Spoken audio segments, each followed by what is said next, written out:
Cari fratelli e sorelle, buongiorno. Chers frères et sœurs, bonjour. Nous écoutons la catéchèse du pape François à Rome le 18 novembre 2020. Sur notre chemin de catéchèse sur la prière, nous rencontrons aujourd'hui la Vierge Marie comme femme priante. La Vierge Marie priait. Quand le monde l'ignore encore, quand elle est une simple jeune fille, promise à un homme de la maison de David, Marie prie. Nous pouvons nous imaginer la jeune fille de Nazareth recueillie en silence en dialogue constant avec Dieu qui allait bientôt lui confier sa mission. Elle est déjà pleine de grâce et immaculée depuis sa conception, mais elle ne sait encore rien de sa vocation magnifique et extraordinaire, ni de l'océan tempétueux qu'elle va devoir affronter. Mais une chose est certaine, Marie appartient au grand cortège des humbles de cœur que les historiens officiels n'insèrent pas dans leurs livres, mais avec lesquels Dieu a préparé la venue de son Fils. Marie ne dirige pas sa vie de manière autonome, elle attend que Dieu prenne les rênes de son chemin et la guide là où il veut. Elle est docile et avec sa disponibilité, elle prédispose les grands événements qui engagent Dieu dans le monde. Le catéchisme nous rappelle sa présence constante et attentive dans le dessein bienveillant du Père et tout au long de la vie. Marie est en prière quand l'archange Gabriel vient lui porter l'annonce à Nazareth. Son « Me voici » petit et immense,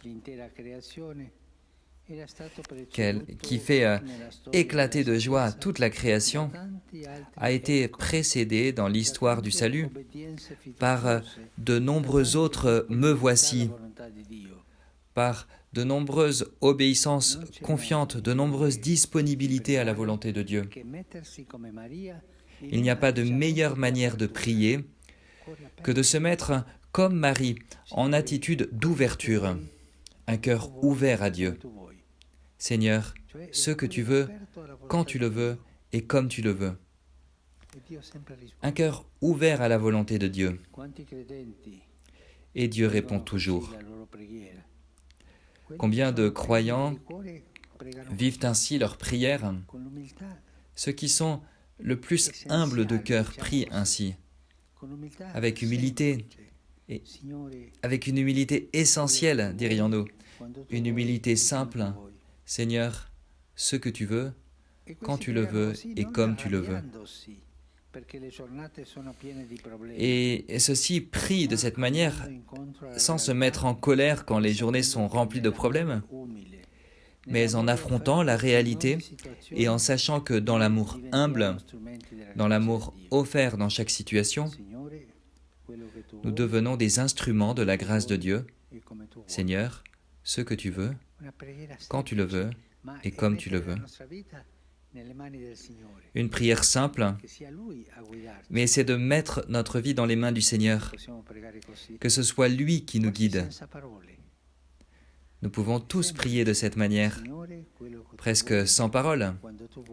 C'est tout simple. Seigneur, ce que tu veux, quand tu le veux et comme tu le veux.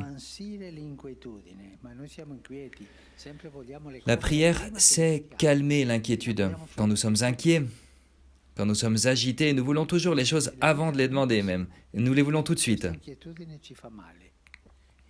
Mais la vie n'est pas ainsi. Et cette agitation nous fait du mal. Et la prière sait calmer l'agitation, elle sait la transformer en disponibilité. Moi, je suis agité, inquiet, mais je prie et la prière ouvre mon cœur et me rend disponible à la volonté de Dieu. La Vierge Marie, dans ces quelques petits instants de l'Annonciation, a su repousser la peur, tout en sachant que son oui allait être l'occasion de grandes épreuves. Si dans la prière nous comprenons que chaque jour donné par Dieu est un appel, alors nous pouvons élargir notre cœur, l'agrandir et tout apprendre, apprendre à dire « Seigneur, ce que tu veux, promets-moi juste que tu seras présent sur chaque pas de mon chemin. » Voilà ce qui est important, de demander sa présence sur chaque étape de notre chemin, qu'il ne nous laisse pas tout seuls, qu'il ne nous abandonne pas dans la tentation, qu'il ne nous abandonne pas dans les moments difficiles. Cette dernière prière du Notre Père, c'est la grâce que Jésus lui-même nous a appris à demander au Seigneur. Marie accompagne dans la prière toute la vie de Jésus jusqu'à sa mort et sa résurrection. Et à la fin, elle continue et elle accompagne les premiers pas de l'Église naissante. Marie prie avec les disciples qui ont traversé le scandale de la croix. Elle prie avec Pierre qui a cédé à la peur et qui a pleuré de remords. Elle est là avec les disciples, au milieu des hommes et des femmes que son Fils a appelés à former sa communauté. Marie ne fait pas le prêtre entre eux, parmi eux. Non, elle est la mère de Jésus qui prie avec eux, en communauté.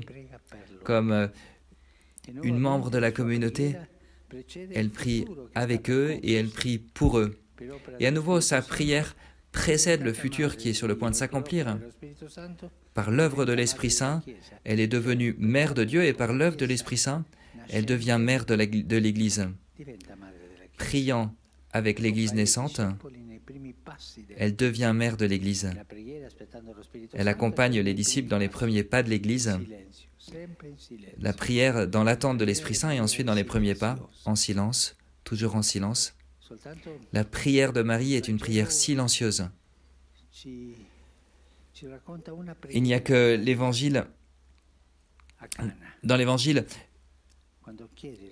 un seul récit d'une prière de Marie, c'est à Cana, quand elle demande à son fils, quand elle prie son fils pour ces pauvres personnes qui sont sur le point d'avoir l'air vraiment bêtes dans la fête. Imaginons organiser une fête de mariage et terminer avec un thé au lait parce qu'il n'y a plus de vin. Ils auraient eu l'air bêtes. Mais la Vierge Marie prie et elle laisse son fils résoudre le problème. Ensuite, on ne sait pas, mais sa présence est une prière, toujours.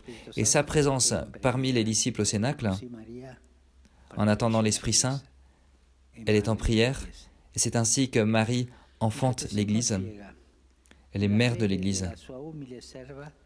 Le catéchisme explique, dans la foi de son humble servante, le don de Dieu, c'est-à-dire l'Esprit Saint, trouve l'accueil qu'il attendait depuis le début des temps. Dans la Vierge Marie, l'intuition féminine naturelle est exaltée par son union très particulière avec Dieu dans la prière. Voilà pourquoi en lisant l'Évangile, nous remarquons que parfois elle disparaît pour ensuite réapparaître dans les moments cruciaux. Marie est ouverte à la voix de Dieu qui guide son cœur, qui guide ses pas, là où sa présence est nécessaire, une présence silencieuse de mère et de disciple. Marie est présente car elle est mère, mais elle est aussi présente car elle est la première disciple, celle qui a le mieux appris les choses de Jésus. Marie ne dit jamais « Viens, je vais résoudre tes problèmes ». Non, elle dit « Faites ce qu'il vous dira » avec son doigt qui montre Jésus. Voilà ce que fait le disciple. Et elle est la première disciple. Elle prie comme mère et elle prie comme disciple.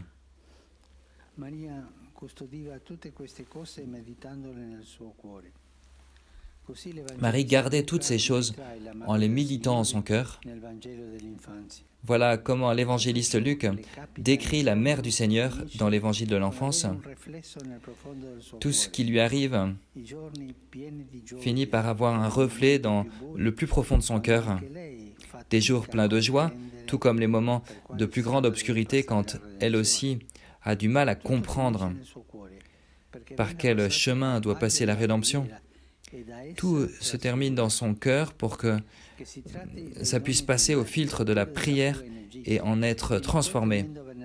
Qu'il s'agisse des dons des mages ou bien de la fuite en Égypte, jusqu'à ce moment horrible du vendredi de la Passion, la Vierge Marie garde et conserve tout et elle le porte dans son dialogue avec Dieu. Le cœur de Marie a été comparé par une perle de splendeur incomparable, formée